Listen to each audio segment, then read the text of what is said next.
तो यहाँ सबसे पहले मोलों की संख्या बराबर पदार्थ का द्रव्यमान बटा पदार्थ का मोलर द्रव्यमान। तो n बराबर m बटा m, तो n बटा 1 m by m cross multiplication करके एक सूत्र यहाँ पर निकाल दिए कि m बराबर बड़ा M बराबर छोटा m बटा n, जहाँ बड़ा M हो गया पदार्थ का मोलर द्रव्यमान, ये m हो गया पदार्थ का द्रव्यमान और n हो गया मोलों की संख्या। अर्थात हम लोग क्या करेंगे, कभी भी मोल की संख्या अगर निकालने के लिए बोलेगा तो पदार्थ का द्रव्यमान बटा पदार्थ का मोलर द्रव्यमान लिख देंगे। अर्थात सूत्र हो जाएगा n बराबर m बाई m। n हो गया मोलों की संख्या, m हो गया पदार्थ का द्रव्यमान और बड़ा M हो गया मोलर द्रव्यमान। तो क्रॉस मल्टीप्लिकेशन हम लोग करेंगे तो यहाँ से पदार्थ का द्रव्यमान भी निकल जाएगा इस सूत्र से। तो यहाँ पर लिख दिए हैं m हो गया पदार्थ का द्रव्यमान, n हो गया मोलों की संख्या और m हो गया पदार्थ का मोलर द्रव्यमान। इस तरीक़ा से एक क्वेश्चन है, 50 ग्राम हीलियम का मोल की संख्या ज्ञात करें। तो 50 ग्राम हीलियम में मोल की संख्या ज्ञात करें तो पहले हम लोग देखेंगे पदार्थ का द्रव्यमान कितना है, तो 52 ग्राम लिखा हुआ है। 50 की जगह पर यहाँ पर 52 होगा, लिख देंगे। तो इसके बाद में पदार्थ का द्रव्यमान यहाँ 52 ग्राम है, पदार्थ का मोलर द्रव्यमान निकाल लेंगे तो पदार्थ का मोलर द्रव्यमान हीलियम का होता है 4।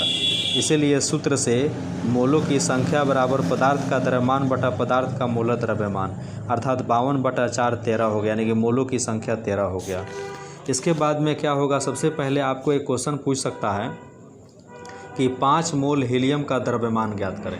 तो 5 मोल हीलियम, यहाँ मोल की संख्या दे दिया है तो हमको तो मालूम है मोल की संख्या बराबर पदार्थ का द्रव्यमान बटा पदार्थ का मोलर द्रव्यमान, तो सूत्र वही लिखेंगे n बराबर m बटा m। लेकिन हमको मांग क्या रहा है, तो हीलियम का द्रव्यमान, अर्थात हीलियम एक पदार्थ है तो पदार्थ का द्रव्यमान, तो फिर वहीं लिखेंगे मोलों की संख्या बराबर 5 और हीलियम का मोलर द्रव्यमान हो गया 4।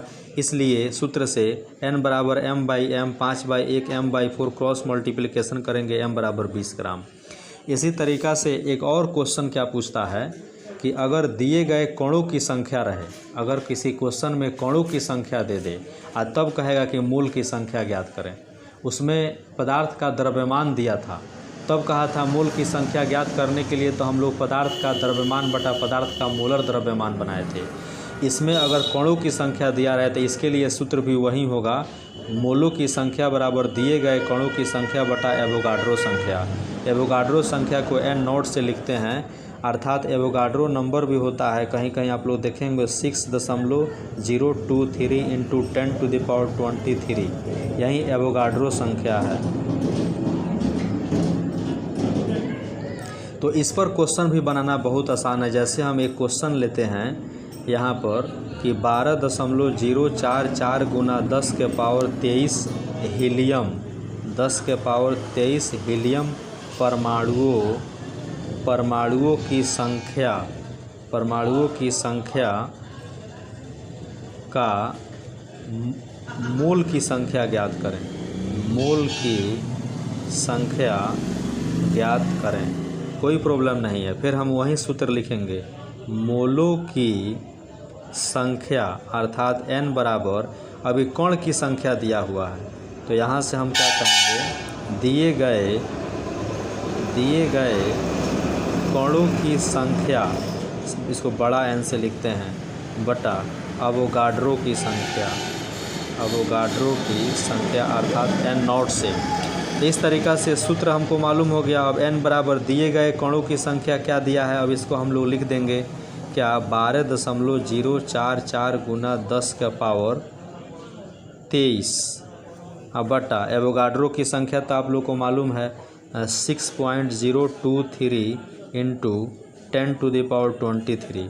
तो देखिए इससे यह कैंसिल हो गया और यह 6.023 से अगर हम लोग काटेंगे, कहीं कहीं 23 लेता है, कहीं कहीं 22 लेता है, तो यह 2 मरतबा में कट जाएगा, अर्थात n बराबर 2 आंसर आ गया।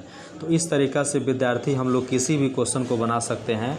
एक और नया फार्मूला हम लोग क्या निकालेंगे, फ़िलहाल देखिएगा n को आपके पास 2 फार्मूला मिला। अभी हमारे पास n का 2 फार्मूला है, कौन कौन, तो थोड़ा सा ध्यान देंगे। हमने क्या लिखा, मोलों की संख्या, क्या लिखा, मोलों की संख्या बराबर पदार्थ का द्रव्यमान, पदार्थ का द्रव्यमान बटा पदार्थ का मोलर द्रव्यमान, पदार्थ का मोलर द्रव्यमान। ध्यान देंगे तो पदार्थ का द्रव्यमान छोटा m, पदार्थ का मोलर द्रव्यमान बड़ा M, मोलों की संख्या n। इसे सूत्र हम लोग लिख दिए n बराबर m बटा बड़ा M। यह हो गया हमारे पास समीकरण 1। उसी तरीक़ा से एक और हम लोग पढ़े थे कि मोलों की संख्या बराबर दिए गए कणों की संख्या, दिए गए कणों की संख्या बटा अवोगाड्रो संख्या, अवोगाड्रो संख्या। तो दिए गए कणों की संख्या को हम लोग बड़ा n से लिखते हैं, अवोगाड्रो संख्या को n नॉट से लिखते हैं। इसलिए n बराबर n बटा n नॉट। यहाँ से एक और फार्मूला निकला हमारा समीकरण 2। अब यहाँ से हम लोग लिखेंगे समीकरण 1 और 2 से। यहाँ ध्यान दो n और n दोनों सेम है, तो इसको भी तो सेम कर सकते हैं हम लोग। तो इसलिए हम लोग यहाँ लिखेंगे कि जब n बराबर n हो सकता है तो m बाई बड़ा M बराबर n बटा n नॉट होगा। इस तरीक़ा से हम लोग ध्यान देते हैं। जैसे m बाई बड़ा M गुना n नॉट बराबर n। एक और नया सूत्र यहाँ से निकला, n बराबर n नॉट गुना m बटा बड़ा M। अब इसको क्या क्या कहेंगे, तो आपको तो मालूम है कि यह जो n है वो कणों की संख्या है, कणों की संख्या। ये भी बहुत इंपॉर्टेंट क्वेश्चन है, पूछेगा कि कणों की संख्या निकाले, जबकि पदार्थ का मोलर द्रव्यमान भी मालूम है, पदार्थ का द्रव्यमान भी मालूम है और n नॉट एवोगाड्रो संख्या भी मालूम है। n नॉट को अवोगाड्रो संख्या बोला जाता है, अवोगाड्रो संख्या। m को बोला जाता है पदार्थ का द्रव्यमान और इस m को बोला जाता है मोलर द्रव्यमान। तो विद्यार्थी यह क्वेश्चन भी आपसे पूछ सकता है, तो इसका एक नया सूत्र हम लोग को निकला यहाँ से, n बराबर n नॉट गुना छोटा m बड़ा m। अब इस पर हम लोग क्वेश्चन बनाएंगे। तो यहाँ हम लोग क्या करेंगे, सबसे पहले हम लोगों को क्वेश्चन है कणों की संख्या ज्ञात करने के लिए।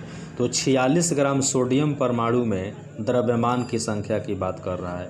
तो आप लोग विद्यार्थी सबसे पहले क्या करोगे, यहाँ से आंसर में एक चीज़ देखना है, सोडियम परमाणु का द्रव्यमान पहले निकालेंगे।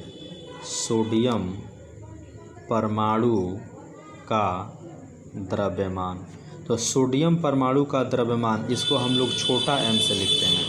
तो सोडियम परमाणु का द्रव्यमान क्या दिया हुआ है, सबसे पहले जो दिया रहता है 46 ग्राम। सोडियम का कितना दिया है बाबू, 46 ग्राम। इसके बाद में हम लोग क्या करेंगे, सोडियम के मोलर द्रव्यमान निकालेंगे। सोडियम के परमाणु का मोलर द्रव्यमान, तो ये तो आपको मालूम है कि मोलर द्रव्यमान को बड़ा M से लिखते हैं। तो सोडियम का होता है 23, चलिए 23 ग्राम यह हो गया। इसके बाद में अब हम लोग क्या करेंगे, अवोगाड्रो की संख्या निकालेंगे। अवोगाड्रो संख्या को n नॉट से लिखते हैं। ये तो सबको मालूम है, 6.023 × 10⁻23। कहीं कहीं 2 भी रहता है काटने के लिए, तो कोई प्रॉब्लम नहीं है। अब लिखेंगे अकॉर्डिंग टू फार्मूला, सूत्र से हम क्या जानते हैं, हमको मालूम है कि n बराबर होता है छोटा m बटा बड़ा M गुना n नॉट। अभी हम लोग पढ़े थे इसको, तो इस पर केवल मान रख देंगे। m के जगह पर 46, यहाँ 23 और n नॉट के जगह पर 6.022 × 10⁻23 लिख दिए। अब यहाँ से इसको जब हम हल करेंगे तो 23 दूना 46 हो जाएगा, गुना 6.022 × 10⁻23। तो फाइनली जब इसको हल करेंगे तो आएगा 12.044 गुना 10⁻23 आंसर हो जाएगा। यहाँ से 8 ग्राम ऑक्सीजन के बारे में बात कर रहा है, तो यहाँ भी लिखाएगा ये जो ऑक्सीजन होता है, ऑक्सीजन को O2 से लिखा जाता है। तो O2 का पहले द्रव्यमान लिखाएगा। O2 का द्रव्यमान दिया है अर्थात छोटा m दिया है 8 ग्राम, तो फिर O2 का मोलर द्रव्यमान भी तो फिर लिखाएगा ऑक्सीजन O2 का मोलर द्रव्यमान, मोलर द्रव्यमान को बड़ा M से लिखा जाता है। तो 2 गुना 16, 16 दूना 32, 2 गुना 16 क्यों? ऑक्सीजन का 16 होता है यानी कि 8 होता है, तो 8 दूना 16, 16 में 2 से गुना होगा 32। सब पिछले क्लास और नया वीडियो नहीं समझ में आएगा फ्रेंड्स तो हम इसको आगे वाले क्लास में बताएंगे, तो इसलिए 32 ग्राम हो गया। अब हम यहाँ पर फिर लिखेंगे कणों की संख्या अर्थात n बराबर हमको निकालना है। n बराबर सूत्र होता है छोटा m बटा बड़ा M गुना n नॉट। तो यहाँ से छोटा m क्या दिया हुआ है 46, नहीं छोटा m है 8 बटा 32 गुना 6.022 इंटू 10⁻23। इसको काटेंगे हम लोग तो आएगा 6.022 इंटू 10⁻23 बटा 4, इसलिए 1.1 गुना 10⁻23 आंसर। तो प्लीज़ फ्रेंड्स अगर हमारा चैनल अच्छा लगे तो सब्सक्राइब करें, आगे बढ़ाएं।